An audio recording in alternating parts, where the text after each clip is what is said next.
The moment Ilhan Omar looked directly into the camera and said, "President Trump has blood on his hands," she sealed her fate.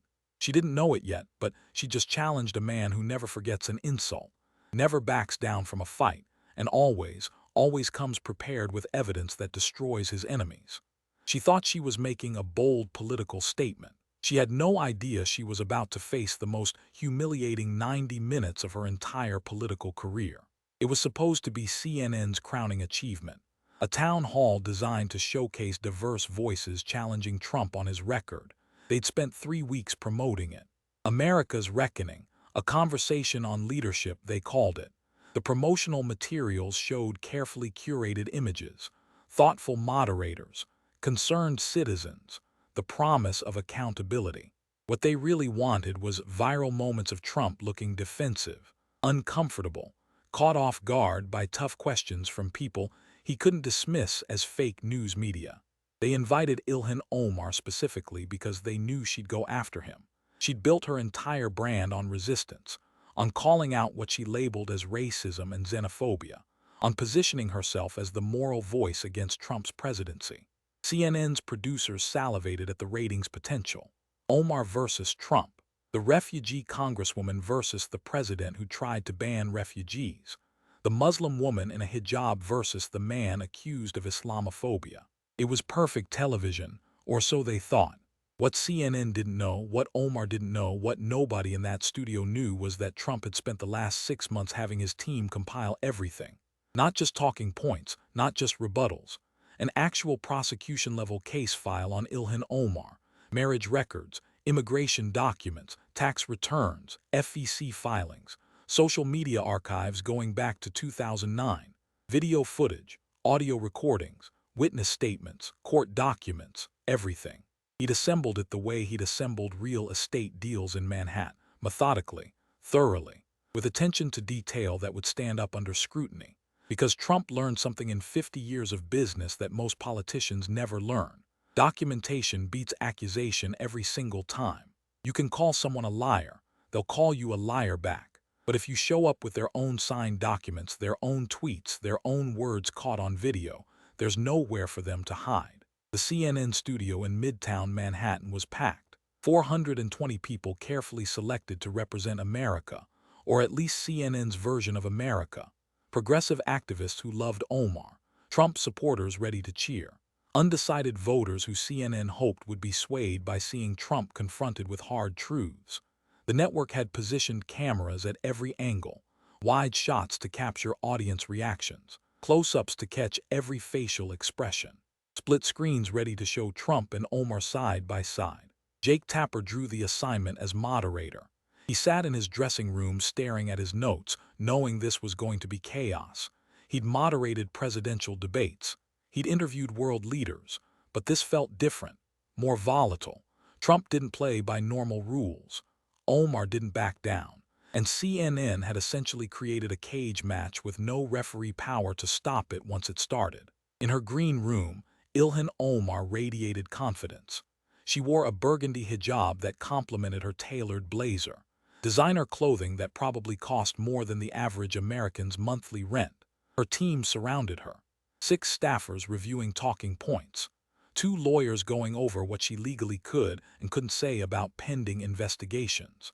A crisis communications expert preparing rapid response tweets for every possible scenario.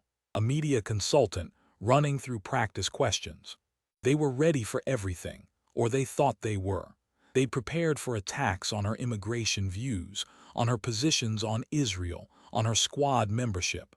What they hadn't prepared for was a prosecutor with evidence, because that's what Trump was about to become, not a debater, a prosecutor.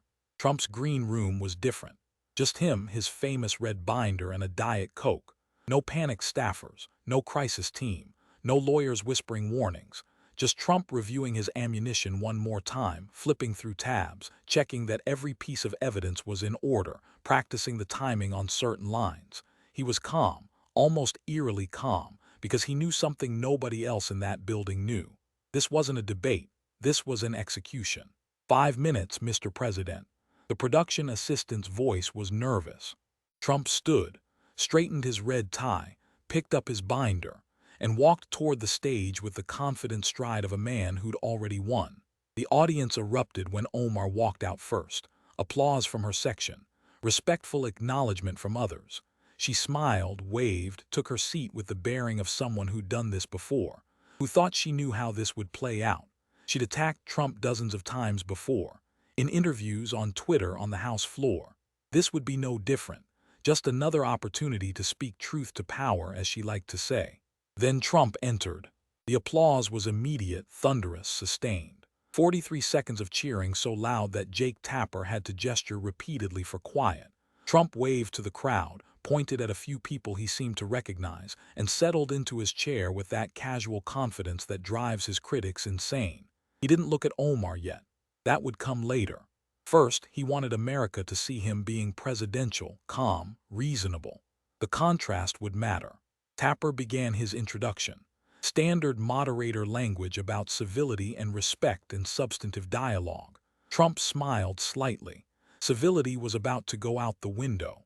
"Let me start with a question about foreign policy," Tapper began, but Omar cut him off. "Jake, before we get into questions, I think it's important to address something directly." She turned to face Trump. President Trump doesn't just have bad policies. He has blood on his hands. His Muslim ban tore families apart. His immigration policies put children in cages. His rhetoric has inspired hate crimes against Muslims, against refugees, against people like me who represent the diversity that makes America strong. The audience stirred. She'd gone for the throat immediately. Bold strategy. "He represents everything wrong with this country," she continued, her voice rising with practiced outrage. "The hatred, the division, the cruelty. Having him as president has been a national embarrassment and a moral catastrophe." Trump's face broke into a huge grin. She'd just given him exactly what he wanted. The opening to dismantle her piece by piece while the whole country watched. "Well, Ilhan," Trump said, his voice warm and friendly, disarming. "It's nice to see you too. You look lovely tonight, by the way. That's a beautiful color on you." The audience laughed. He'd already diffused her aggression with charm. "But you know what? You're absolutely right about one thing. We should talk about who has blood on their hands. I think that's a fantastic topic. Really fantastic." He shifted in his chair, getting comfortable. "This was going to take a while. Before we get into that, though, I want to address something you said. Something you've said before that a lot of Americans remember. About September 11th. Omar's confident expression faltered, just slightly, just for a second. But Trump noticed and his grin widened. He nodded to the control booth, and footage appeared on the screens behind them. There was Ilhan Omar at a CAIR event in March 2019. Young Muslim activists in the audience. She was speaking about civil liberties, about the Muslim community's experience post 9/11.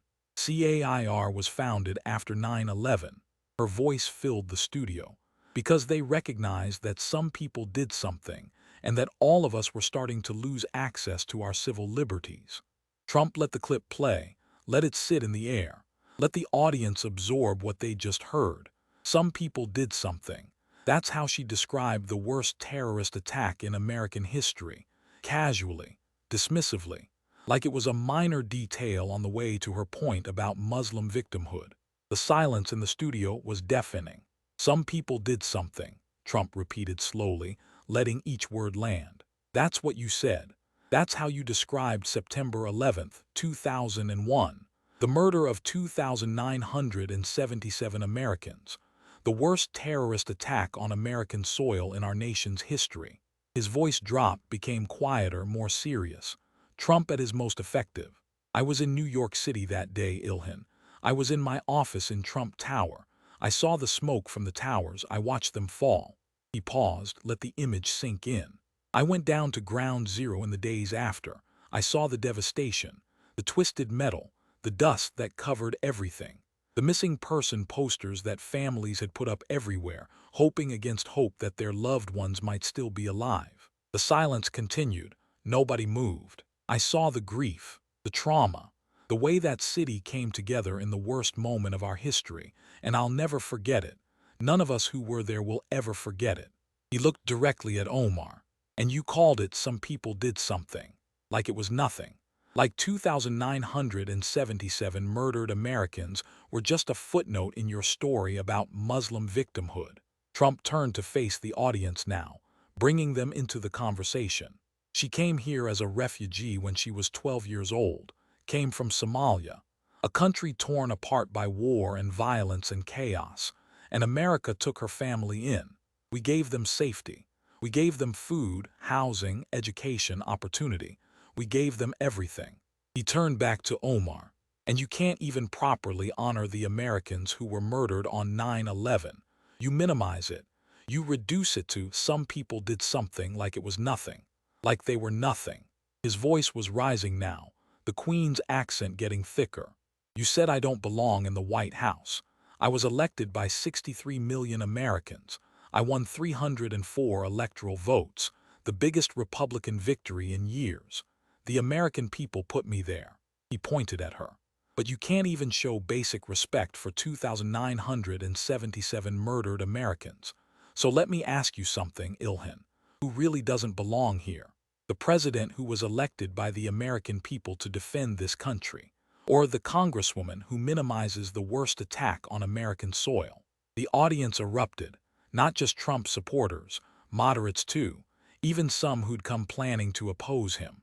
The some people did something, quote, was indefensible and everyone knew it. Tapper tried to regain control. Mr. President, Congresswoman Omar has explained that the quote was taken out of context. The quote speaks for itself, Jake, Trump interrupted. Some people did something, that's what she said. No context makes that okay. None. He let that land, then pivoted. But you know what? Let's talk about context. Let's talk about your full record on terrorism and extremism, Ilhan, because America deserves to know where you really stand. Omar tried to recover, falling back on her familiar defense. These attacks prove exactly what I've been saying about Islamophobia. We're doing phobias now, Trump interrupted with a big smile.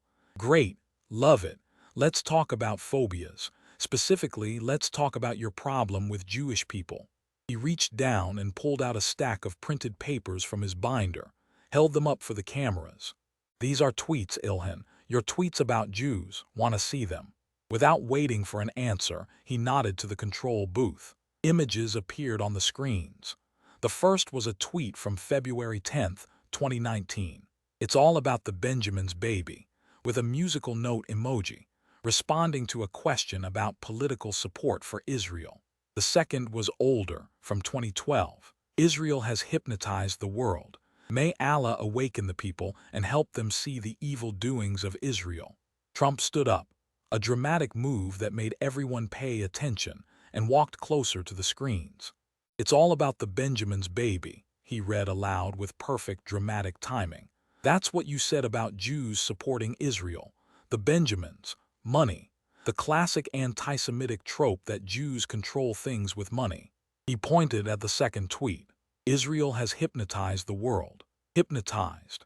That's another classic anti-Semitic conspiracy theory that Jews have mystical power to control global opinion. He turned to face her directly. And you know what the best part is? Your own party condemned you for these statements. Democrats, your own people. He pulled out official House resolutions, waved them in the air. H.R. 183, passed in March 2019. A resolution condemning anti-Semitism, passed because of your statements. Nancy Pelosi, not exactly a Republican, felt compelled to bring this to the floor because of what you said. Trump walked back to his chair but kept going. And it wasn't just once. You did it again. They had to condemn you twice. 2 separate times. Your own party said, Ilhan, you've gone too far with the anti-Semitism. He shook his head in exaggerated disbelief. When Democrats, who will defend anyone for anything, when they condemn you for anti-Semitism, you know it's bad. Trump turned to the audience, his voice becoming conversational, engaging them directly. Let me ask you folks something. If I tweeted it's all about the welfare when discussing a social program, what would they call me? Several audience members responded, racist. Exactly, Trump pointed at them. They'd call me racist, and they'd be right because that would be a racist stereotype. He turned back to Omar. But when you say it's all about the Benjamins about Jews, that's okay. That's just criticism of Israeli policy. Give me a break. Omar tried to interject. I was criticizing the Israeli government's treatment of Palestinians. No, Trump cut her off firmly. You didn't say I disagree with this policy. You said it's all about the Benjamins. That's not policy criticism. That's an anti-Semitic trope. You attacked Jews as a people, not Israel as a country. He pulled out more documentation. You compared Israel to Nazi Germany. You supported the BDS movement, which even many Democrats say is anti-Semitic. You questioned whether American Jews who support Israel have dual loyalty, another classic anti-Semitic accusation that's been used to marginalize Jews for centuries. Trump's voice became more serious. You came here as a refugee. You know who else came to America as refugees? Jews fleeing the Holocaust. 6 million murdered in Europe because of conspiracy theories about Jews and money and power. The exact same conspiracy theories you're spreading. He let that land, then continued. They came here like your family came here, seeking safety and opportunity. And you attack them using the same language that led to their genocide. It's disgusting. He pulled out the House condemnation resolutions again. Your own party condemned you twice. Nancy Pelosi, Chuck Schumer, Jerry Nadler, a Jewish Democrat from New York. They all said you crossed the line. Trump leaned forward. So let me get this straight. You call me racist. You call me bigoted.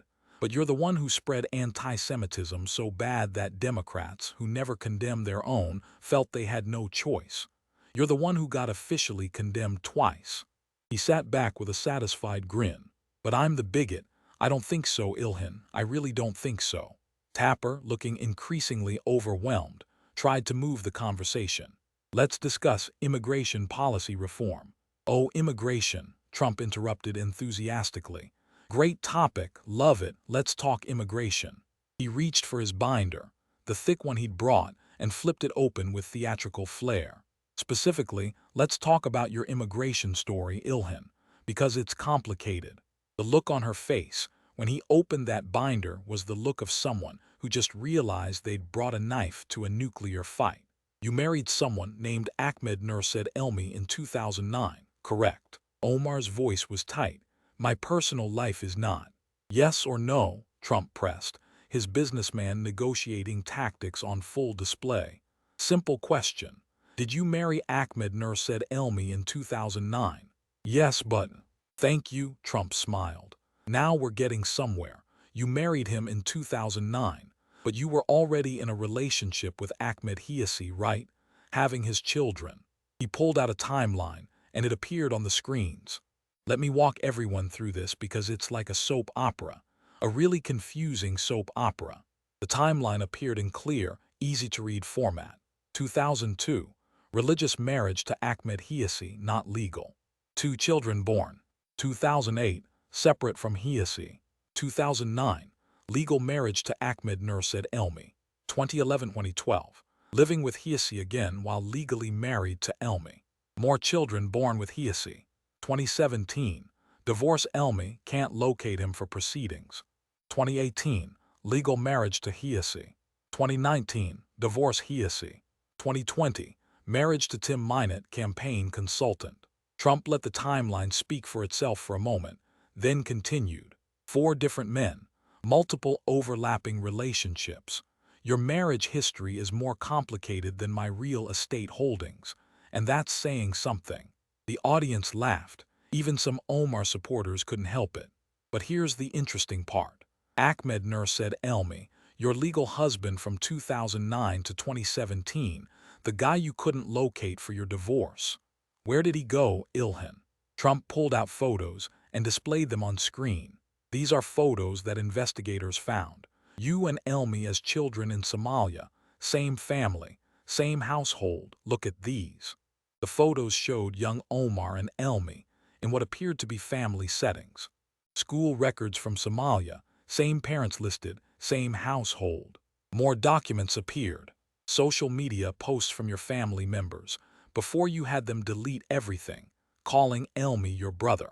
Screenshots of old Facebook and Instagram posts, the relevant portions highlighted. Immigration documents with, well, let's call them irregularities.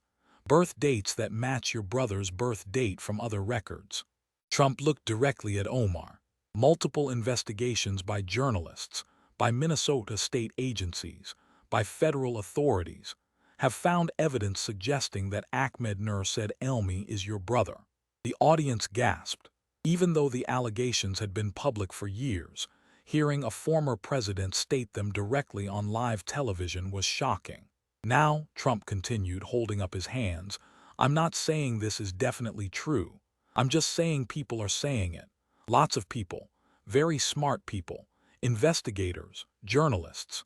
They're all saying you married your brother to commit immigration fraud to get him into the country or give him citizenship status. Omar tried to respond. That's a disgusting, racist conspiracy theory. Then prove it wrong, Trump shot back. That's all you have to do. Show us Ahmed Nur said Elmi's birth certificate. Show us his immigration documents. Take a DNA test. If this is false, you have all the evidence to prove it. He gestured expansively. I've dealt with false accusations my whole life. In business, in politics, you name it. And you know what I do? I provide evidence. I sue people. I prove them wrong. It's easy when you have the truth on your side.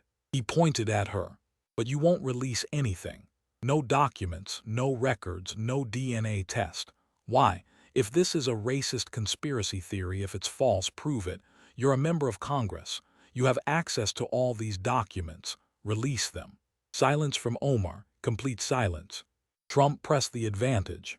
Let me tell you what we can prove, even without the brother allegation. You've got major problems. He pulled out Minnesota Campaign Finance Board documents. You filed joint tax returns with Ahmed Hiasi in 2014 and 2015. That's documented by Minnesota investigators.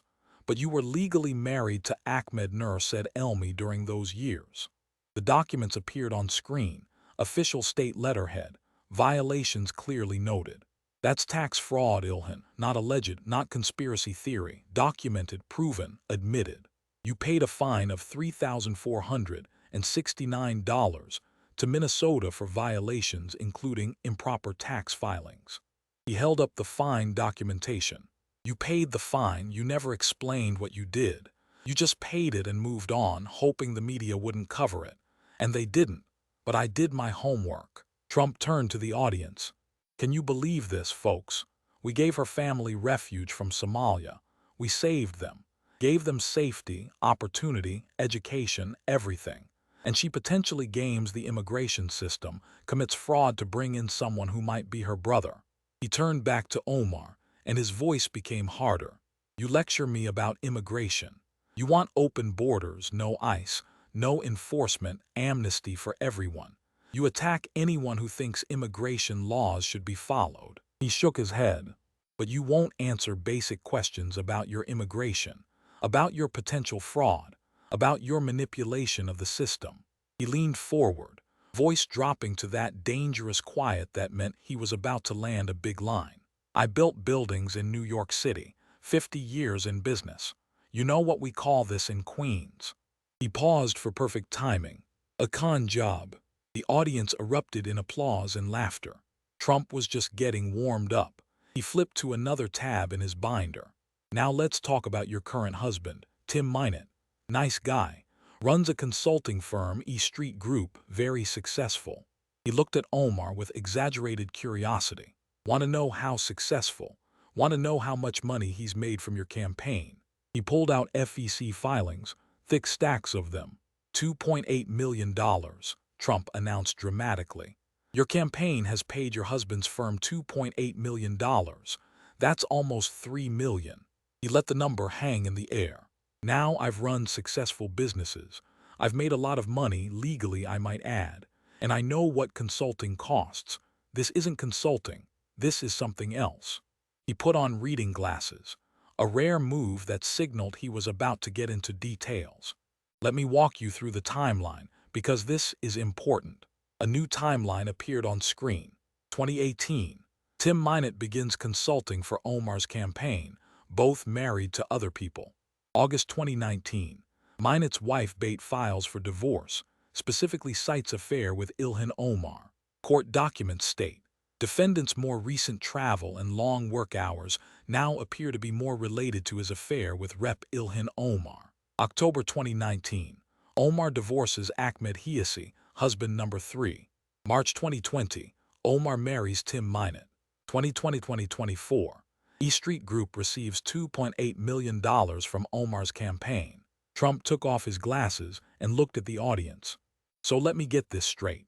She hires a consultant, starts an affair with him while they're both married. His wife finds out, files for divorce, specifically names Ilhan in the court papers. Then Ilhan divorces her husband. Then she marries her consultant. Then she pays his firm $2.8 million. He shook his head. I've been in business for 50 years. I've seen a lot of things, but this is bold. He pulled up the detailed FEC filings. Let's look at what she paid him for. Travel expenses, $780,000. That's a lot of travel. He read dramatically from the documents. Consulting fees, $1.2 million. What consulting? What did he consult on? He flipped through more pages. Media production, $650,000. Fundraising consulting, $420,000. Strategy fees, $380,000. Trump looked up. I've hired consultants. I know what they cost. This is not market rate. This is a family business funded by campaign donations. He pulled out another document. And here's the kicker. Minnesota investigated this too. They found you used campaign funds for personal expenses. You paid the largest fine for a House member at that time. The fine documentation appeared. $3,469 to Minnesota Campaign Finance Board. You paid it, never explained it, just wrote the check and moved on. In my business, you know what we call that, hush money. The audience laughed. Trump became more serious. But here's what really bothers me. People donated to your campaign, working people, teachers, nurses, regular folks who believed your message about fighting for them. They sent you $25, $50, maybe $100, small donations from people who couldn't really afford it but believed in you. His voice hardened, and you funneled millions of those dollars to your husband's business. That's not political consulting. That's theft, dressed up with better paperwork but still theft. He pointed at her. I've been accused of a lot of things in business, but I've never taken money from working people and given it to my family members. That's low, Ilhan. Really low. Trump sat back in his chair. You call me corrupt. You attack my businesses, please. I built a real estate empire. You built a family grift funded by campaign donations. There's a difference. Omar was visibly shaken now, but tried to pivot. My foreign policy positions support peace. Let's talk about your foreign policy positions. Trump interrupted enthusiastically. Especially your views on terrorism and why you make air quotes when you talk about Al-Qaeda. He queued up video footage. The video played. Ilhan Omar in an interview discussing her college experience in a terrorism class. As she mentioned the professor talking about Al-Qaeda and Hezbollah, she physically made air quotes with her fingers multiple times while describing terrorism, as when victims of Western imperialism decided to do something. Trump let the entire clip play, said nothing, just let America watch her make air quotes about terrorist organizations that had murdered thousands of Americans. When it finished, Trump turned to her. Air quotes. You made air quotes when saying Al-Qaeda and Hezbollah, like they're not real, like terrorism is just made up by the West. His voice became harder. Al-Qaeda killed 2,977 Americans on September 11, 2001. They bombed our embassies in Kenya and Tanzania, killing hundreds. They attacked the USS Cole, killing 17 American sailors. And you make air quotes about them. He stood up again. Hezbollah killed 241 United States Marines in the Beirut barracks bombing. They've killed hundreds of Americans over decades. They're designated as a terrorist organization by our government, and you make air quotes. Trump turned to the audience. I was in New York on 9/11. I saw what Al-Qaeda did. There are no air quotes about it. It was real. The deaths were real, the terrorism was real. He turned back to Omar. But you describe it as victims of Western imperialism deciding to do something. That's not analysis. That's justification. You're excusing mass murder as a reasonable response to policy disagreements. Trump began ticking off points on his fingers. You minimized 9/11 as some people did something. You made air quotes for Al-Qaeda and Hezbollah. You compared the United States to the Taliban and Hamas in a CNN interview. You consistently downplay Islamic terrorism. Every single time you're asked to condemn it, you add a "but" about American policy. He pulled up more footage. Omar's trip to Somalia in 2022. You went to Somalia, look at this. Big rallies, huge crowds. You were treated like a returning hero. The footage showed Omar addressing enthusiastic crowds in Mogadishu, speaking in Somali, being celebrated. You didn't visit victims of al-Shabaab, the Somali terrorist group. You didn't talk about the Americans they've killed. You held political rallies. You talked about Somali nationalism. He replayed a specific clip where Omar said, "Ask us what country we are from." Listen to that. Ask us what country we are from. Not "I'm American." Not "I represent Minnesota." She says ask what country she's from, like she's not American first. Trump walked to the center of the stage. You're a member of the United States Congress.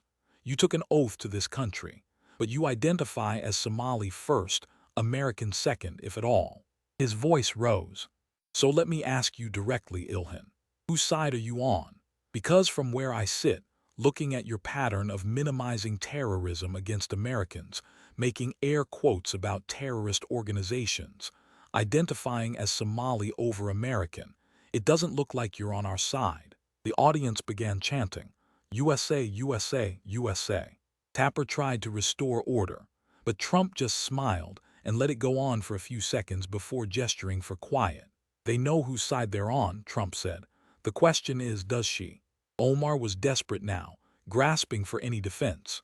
I'm grateful for the opportunities America has given me. Show me, Trump challenged immediately. Show me one time, just one, where you defended America without attacking it. One speech, one interview, one tweet where you say something positive about America without adding "but" or "however" or immediately criticizing us. Go ahead. I'll wait. The whole country is waiting. Omar opened her mouth, clearly searching her memory, but couldn't come up with anything. Trump let the silence stretch uncomfortably long, then turned to the audience. She can't do it, folks. She literally cannot name one time she's defended America without attacking it. He nodded to the control booth, and a compilation video began playing. America was founded on genocide. America is not the moral leader of the world. American imperialism. America is an empire built on stolen land. Clip after clip, quote after quote, all of Omar attacking America, her voice, her words, her consistent pattern of hostility. Trump let it play for a full minute, then had them cut it off. And that's just a sample. I could show you hours of this. Her entire career is built on attacking America. Every speech, every interview, every policy position starts from the premise that America is fundamentally evil. He pulled up statistics on the screen. Let's compare Somalia to America, just so we're all clear on what she left versus what she came to. The numbers appeared. Somalia, GDP per capita, $447. Life expectancy, 57 years. Corruption ranking, 182nd out of 180 countries. Press freedom, near bottom globally. Women's rights, severe restrictions. Democracy ranking, 167th out of 167 countries. America, GDP per capita, $76,000. Life expectancy, 78 years. Corruption ranking, 27th out of 180 countries. Press freedom top 50. Women's rights, among most protected globally. Democracy ranking, top 30. Trump gestured at the screen. She left a country torn apart by war, poverty, corruption, violence, and oppression. She came to a country with opportunity, freedom, prosperity, and protection. And she spends every single day attacking the country that saved her. He walked closer to Omar. Here's my question, Ilhan. If America is so terrible, if it's founded on genocide, if it's an evil empire, if it's fundamentally corrupt, why did you come here? He didn't wait for an answer. Why didn't your family seek refuge in Saudi Arabia, Egypt, Pakistan, Turkey, any of the many Muslim-majority countries that would have taken you? He answered his own question. Because America is the best, that's why. Because despite all its flaws, America offers more opportunity, more freedom, more protection than anywhere else on earth. And you know it. That's why you came. That's why you stayed. Trump's voice became harder. But you can't admit it. You won't admit it because your entire political brand is built on attacking America, on presenting yourself as a victim of American oppression, while you collect a congressional salary and live better than 99% of people in Somalia ever could. He returned to his chair but stayed standing. You know what really bothers me? My family came here as immigrants. My grandfather came from Germany, came here, worked hard, built a business. My father built on that. I built on that. We love America. We're grateful for the opportunities this country gave us. He pointed at her. You came here as a refugee with nothing. America gave you everything, and you show zero gratitude. None. You can't say one positive thing about this country without immediately attacking it. Trump paused, and the entire studio went quiet.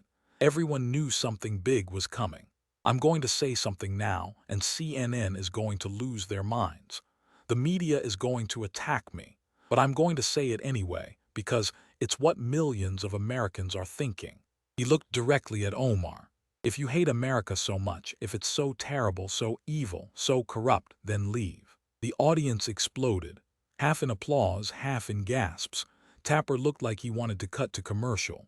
Trump talked over the noise. I mean it. If America is as bad as you say it is, leave. Go back to Somalia. Try being in Congress there. See how that works out for you. He waited for quiet, then continued more calmly. Or stay here, which you will, because you know America is the best country on earth, and be grateful. Show some appreciation. Defend the country that saved you. Love it. His voice became firm. Those are your options. Love it or leave it. But you don't get to stay here, cash congressional paychecks, enjoy all the benefits of American citizenship, and attack this country every single day. That's not how this works. Trump sat down. I'm not saying America is perfect. It's not. But it's the greatest country in the world. And if you can't appreciate that, if you can't be grateful for what this country gave you, then maybe you're in the wrong place. Tapper, knowing they were running out of time, and that this debate had already made history, moved to closing statements. Congresswoman Omar, final thoughts. Omar gathered herself, falling back on her most familiar defense. Tonight has proven everything I've been saying about racism and Islamophobia. Oh no, no, no, no, Trump interrupted, standing up and walking to center stage. We're not ending like that, not a chance. The audience went quiet. Everyone knew this was the finale. You opened this debate by saying I have blood on my hands. You said I'm an embarrassment, that I represent everything wrong with America. Trump's voice was strong, commanding. Well, let me tell you something. I was elected President of the United States. I won 304 electoral votes, 30 states, the biggest Republican victory in years. 63 million Americans voted for me. The American people, the actual American people, not the media, not the elites, they put me in the White House. He let that land. But you, let's talk about whether you belong in Congress. He began pacing slightly, in full showman mode. You took an oath when you became a congresswoman. Same oath I took as president. I do solemnly swear that I will support and defend the Constitution of the United States against all enemies, foreign and domestic. He stopped, looked at her. Have you kept that oath? Let's review. Trump began ticking off points, his voice rising with each one. You minimized 9/11, calling it, some people did something. The worst attack on American soil by foreign enemies, and you can't properly honor the murdered. That breaks the oath. You spread anti-Semitism so bad your own party condemned you twice. Attacking American Jews with conspiracy theories. That breaks the oath. You married someone, allegedly your brother, to commit immigration fraud, gaming the very system that saved your family. That breaks the oath. You funneled $2.8 million in campaign donations to your husband's business, using donor money to enrich your family. That breaks the oath. You made air quotes for terrorist organizations. You excused terrorism as understandable response to Western policy. That breaks the oath. You identify as Somali first, not American. You can't defend America without attacking it. That breaks the oath. His voice became quieter, more intense. Every part of that oath, every single clause you violated, not once, repeatedly, as a pattern, as your entire career. Trump walked closer to her. So let me ask you the questions that Americans are asking. Are you American, or are you Somali who happens to be here? Do you love America, or do you just love what America gave you while hating America itself? Whose side are you on? He didn't wait for answers. I'll tell you what I think. I think you resent America. I think you're angry that your family needed us, that you needed refuge, that you couldn't succeed in Somalia, so you came here. And instead of being grateful, you spend every day attacking the country that saved you. Trump's voice rose to its climax. I built a business empire. I employed thousands of people. I created wealth and opportunity. Then I became president, and I fought for America every single day. I love this country. I defend this country. Even when I criticize policies, I do it because I want America to be better, not because I hate what it is. He pointed at Omar. You came here with nothing. We gave you everything, and you spend every day attacking us. That's not service. That's not representation. That's betrayal. The audience began standing. First a few, then dozens, then hundreds. A standing ovation for Trump against Omar, even on CNN. Trump raised his voice over the applause. You want to know who belongs in the White House? Someone who loves America. That's me. He pointed at Omar. You want to know who doesn't belong in Congress? Someone who hates America while cashing its checks. That's you. The ovation grew louder. Tapper had completely lost control. Omar sat frozen, unable to respond, unable to defend herself, unable to do anything but absorb the complete destruction of her political career. Trump walked back to his chair, sat down, and looked at the camera with a satisfied smile. Folks at home, you've seen the evidence tonight. Her own words, her own tweets, her own actions. You decide who belongs where. I trust the American people, I always have. The video hit the internet before Omar had even reached her car.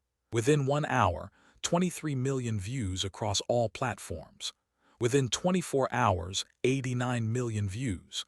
Within 72 hours, 187 million views. The most watched political moment in modern history. Love It or Leave It became an instant cultural phenomenon. Within hours, it was on t-shirts being sold outside Trump rallies. By the next day, it was trending globally on every social media platform.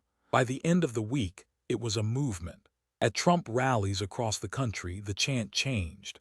Instead of "lock her up," crowds now chanted "send her back" in reference to Omar. The energy was electric, the message clear.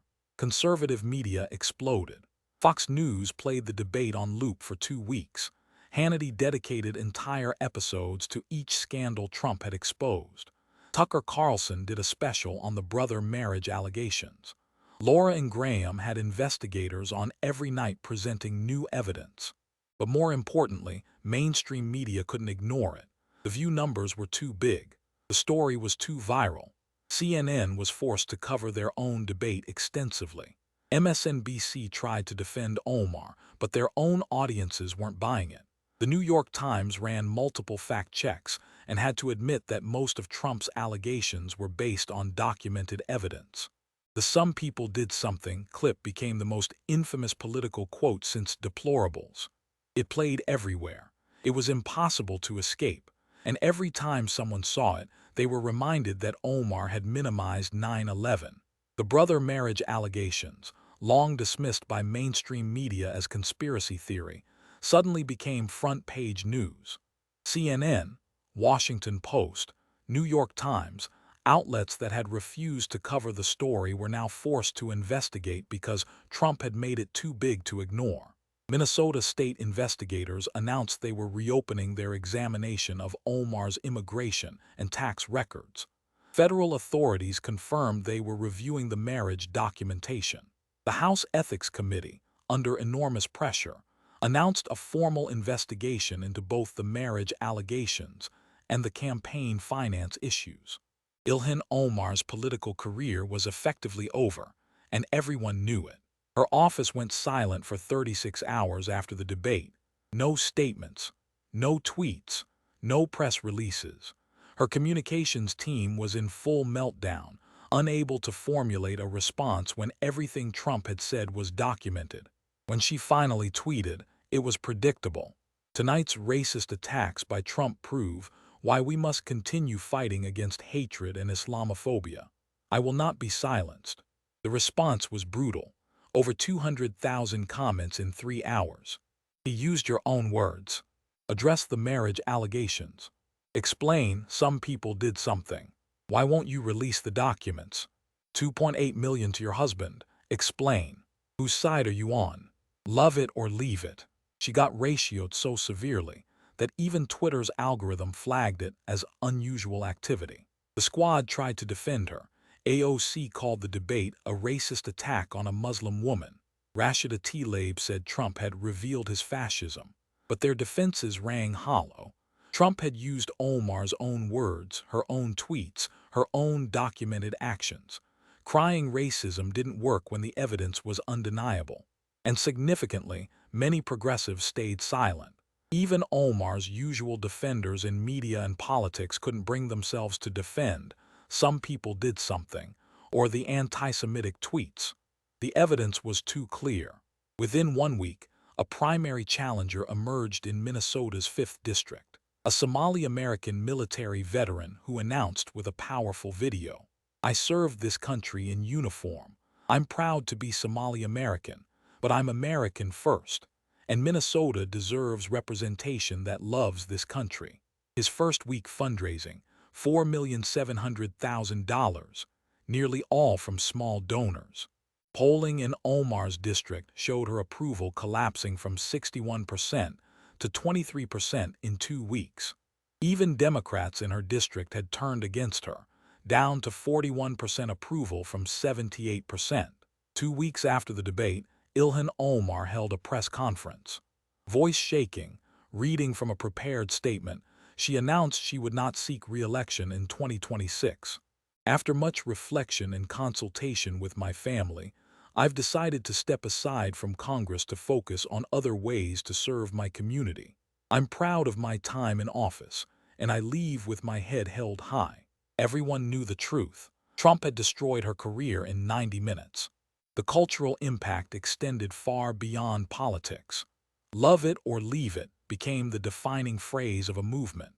Conservative groups organized "Love it or leave it" rallies in major cities.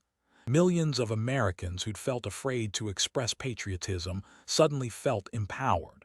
Military veterans organized nationwide "Thank You Trump" events, grateful that someone had finally called out a politician who'd minimized 9/11 and made air quotes about terrorists. Jewish organizations praised Trump for confronting Omar's anti-Semitism directly, when so many others had stayed silent. Even moderate Democrats privately admitted that Omar had been a liability, and her departure improved the party's prospects. 3 weeks after the debate, Trump held a rally in Minneapolis. Over 30,000 people attended. When he mentioned Omar's retirement announcement, the crowd erupted in cheers that lasted 5 minutes. "We did it, folks," Trump said with his signature grin. "We asked the questions the media wouldn't ask. We brought the receipts they wouldn't bring. And America responded." The rally crowd began chanting, "Love it or leave it, love it or leave it." Trump let it go on, then raised his hands for quiet. "You know what the beautiful thing is? We didn't destroy her. She destroyed herself. We just made everyone look at what she'd actually said and done. That's all we did." He pointed at the crowd. "And you know what? That's what we're going to keep doing. We're going to keep asking questions. We're going to keep demanding answers. We're going to keep fighting for America." The crowd roared its approval. This wasn't just a debate. This wasn't just a political confrontation. This was the moment when everything Ilhan Omar had built, her victim narrative, her identity politics shield, her ability to deflect criticism with accusations of bigotry, came crashing down. Because she made the fatal mistake of challenging someone who doesn't back down, ever. Donald Trump spent 50 years in the cutthroat world of New York real estate. He dealt with unions, politicians, media, competitors who all tried to take him down. He learned that you don't win by being nice. You win by being prepared, by having receipts, and by never, ever backing down. Ilhan Omar thought she could attack the President of the United States and hide behind cries of Islamophobia. She thought her identity would protect her. She thought the media would defend her. She thought Americans would accept her narrative rather than examine her record. She was wrong about everything. Trump brought documentation. He presented facts. He used her own words, her own tweets, her own actions. He didn't attack her identity. He attacked her record, and the difference is everything. When you call Trump a racist, he pulls out photos with Rosa Parks and Muhammad Ali. When you call him Islamophobic, he pulls out your anti-Semitic tweets and your own party's condemnations. When you question his right to be president, he reminds everyone that 63 million Americans voted for him while you can't even properly honor 9/11 victims. That's the difference between a Queen Street fighter and a politician who's never faced real accountability. Ilhan Omar came to America as a refugee and was given everything: safety, opportunity, education, power, and she showed contempt for the country that saved her. She minimized its murder. She spread anti-Semitism. She potentially committed fraud. She enriched her family with donor money. She identified as Somali first, and when confronted with evidence of all of it, she had no defense except to cry racism. But Americans aren't stupid. They can see the difference between legitimate criticism and baseless attacks. They can see the difference between defending your record and hiding behind your identity. They can tell when someone loves America and when someone resents it. Trump showed us all that you can fight back against false accusations of bigotry, that you can demand accountability without being intimidated, that you can use facts and evidence to defeat identity politics, that you can love America loudly and proudly without apologizing. And 187 million views later, America agreed. The choice was always simple: love it or leave it.